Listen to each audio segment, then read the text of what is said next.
the way in which we have come to invite people to learning the fundamental practices involved in organizing is this. In order to work with a constituency to turn its resources into the power it needs to achieve its goals, there's 5 practices on which we focus. The first is how to access the emotional capacity for the courage that it takes to respond as opposed to react to threats through the use of narrative.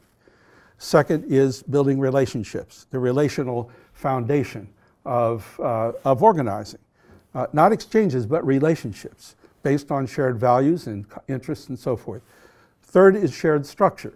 And we did a session with Resistance School last spring on how to launch a leadership structure.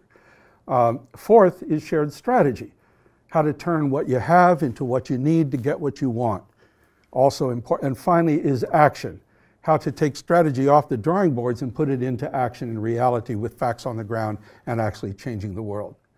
So tonight what we're going to focus on is the first of those practices, the power of shared story. Now, that's a bicycle. What's it doing there? You know, how you learn practice. How many people have learned how to ride a bicycle? Did you learn by studying bicycleology? or social media? Or somebody did a great video? What'd you have to do? Now what's the first thing that happened? All right, that was your moment of truth. Then you went home, went to bed, or you found the courage to get back up on the bike, knowing that you were going to keep falling for a while because it's the only way you can learn to keep your balance, isn't it? And in my experience, that's how we learn any practice. We got to find the courage to get on the bike, knowing we're going to fall for a while in order to begin to keep our practice. And so the pedagogy that we take in teaching these practices is to explain, to model, then practice, and then debrief. So that the whole picture, the conceptual, but also the practical, is there. And it's really an exercise in what Carol Dweck calls growth mindset as opposed to fixed mindset. When she teaches about fixed mindset, she says it's when we experience a critical feedback on our performance, on what we're doing, as a judgment of us as a person, like you are smart or you are dumb. That's what she calls fixed mindset, and we tend to respond very defensively. But if we receive critical feedback on what we're doing on performance as data about what we have to learn, that's what she calls growth mindset. And so getting into a growth mindset is essential for learning any kind of skills and practices so we can receive affirmation but also critique as data on the learning that we need to do.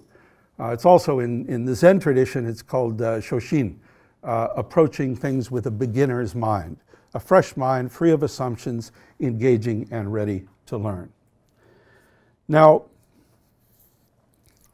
and what we will be doing, I should say, is that at the conclusion of this session, well, no, in the later part of this session, we'll get about as close to practice as we can.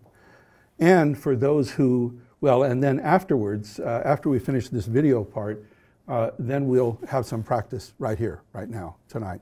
Because my sense is that unless people try this, you don't get it. It just doesn't work. So we're going to do that. Now, why public narrative? So these 3 questions that form the basis of public narrative, got to remember to do that. These 3 questions that form the basis of public narrative were sure not invented at the Kennedy School, not even at Harvard, shocking as that might be. That's supposed to be funny, but I guess. But actually, the first time that I've come across them are in the book of Exodus, chapter 8. Moses, I've always been interested in Moses' character because he's a Jew who's an Egyptian. He's of the oppressed, but raised in the house of the oppressor.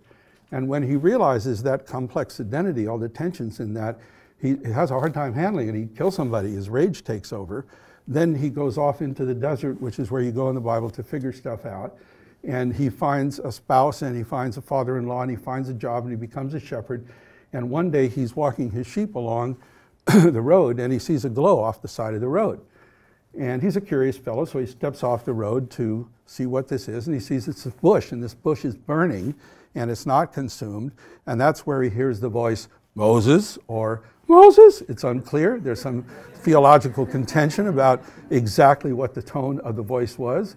You are called to free your people. And for those familiar with the text, what's his reaction? What's his reaction? Sign me up? No, why me? You got the wrong guy. I can't even give a speech, right? I have a speech impediment. You got the wrong guy. And then, wait a second, who are you? And who are these people? And third question, couldn't this wait a little bit? And that's when God negotiates with him a staff, and his brother's going to help. And so the point is that these three questions have been around for a long time. And I've yet to find a cultural context in where people don't ask themselves these questions. Now, they have different answers, but the questions are fundamental.